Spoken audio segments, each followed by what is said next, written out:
Hello everyone, welcome to our channel. आज हम learn करेंगे एक बहुत important concept, diffusion.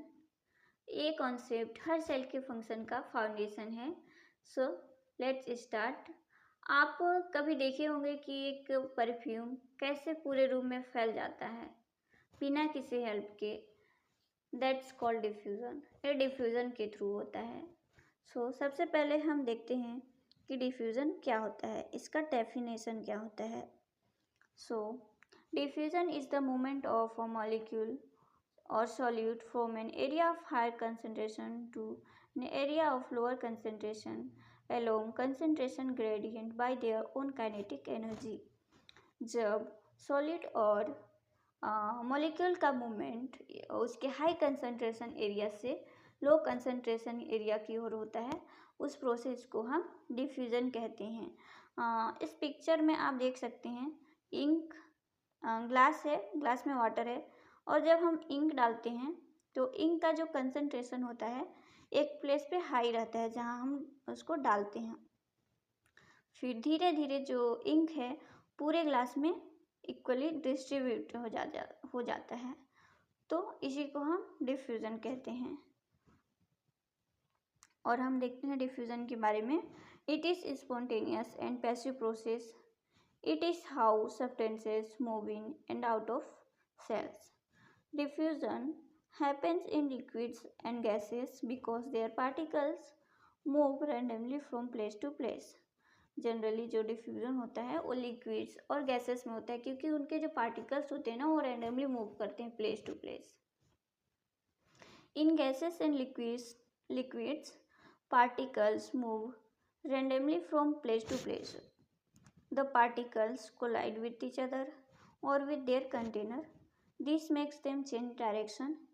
Eventually, the particles are spread through the whole container.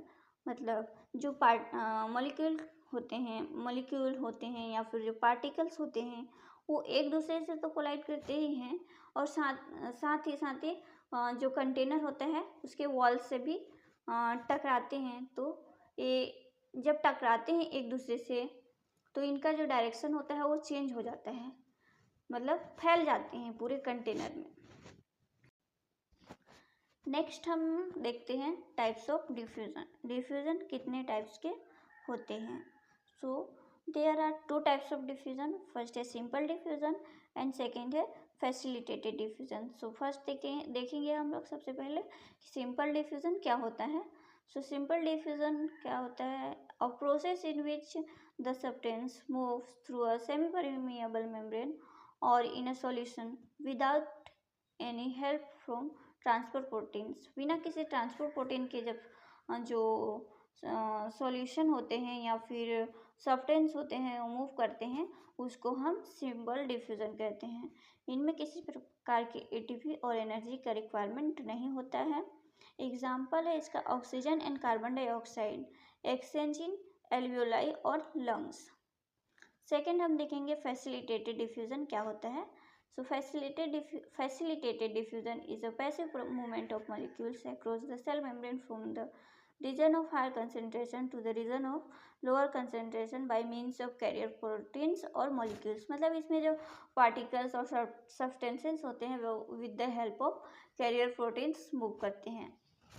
इनमें career या सपोर्टिंग प्रोटीन की हेल्प होती है, रिक्वायरमेंट होती है, but still it is also passive process.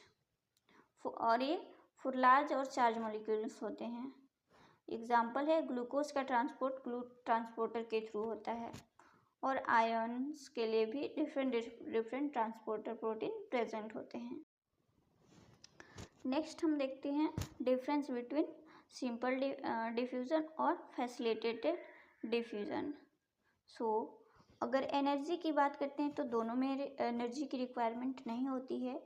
अगर ट्रांसपोर्ट प्रोटीन की रिक्वायरमेंट की बात करें तो जो सिंपल डिफ्यूज़न है उसमें तो किसी प्रकार के ट्रांसपोर्ट प्रोटीन की रिक्वायरमेंट नहीं होती है, बट जो फैसिलिटेटेड होता है उसमें ट्रांसपोर्ट प्रोटीन की रिक्वायरमेंट होती है।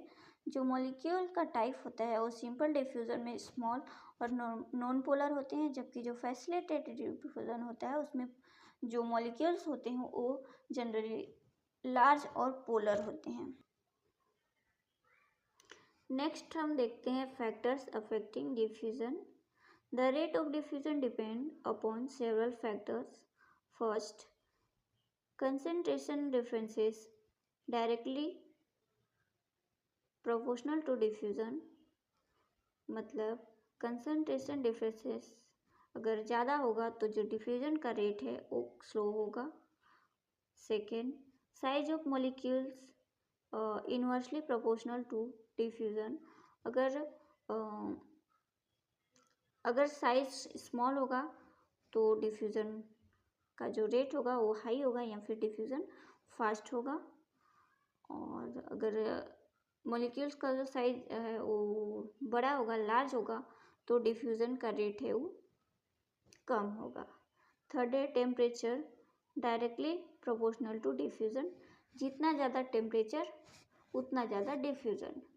इसको हम समझ सकते हैं एक एग्जांपल के थ्रू. लाइक जब किचन में कुछ अच्छी चीज़ बनती है तो गर्म होती है तो उसका जो महक होता है पूरे घर में फैल जाता है. जैसे कि पुलाव बनता है, जब गर्म होता है पूरे घर में उसका महक फैल जाता है.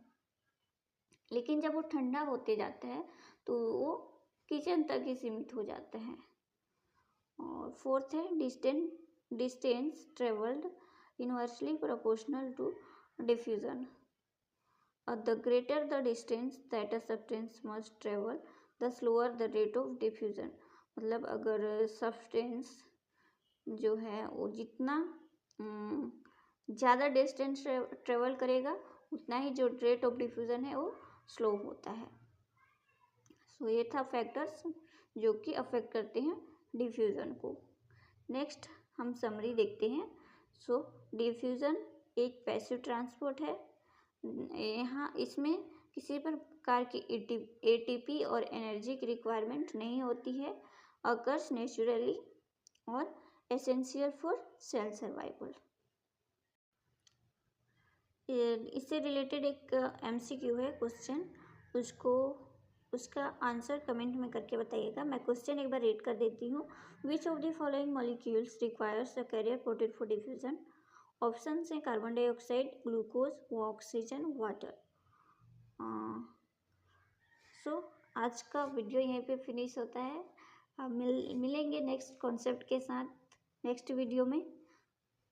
सो अगर वीडियो पसंद आया हो, समझ में आया हो तो लाइक कर दीजिएगा और अपने दोस्तों के साथ शेयर भी कर दीजिएगा. और अगर चैनल को सब्सक्राइब नहीं किए हैं तो चैनल को सब्सक्राइब भी कर दीजिएगा.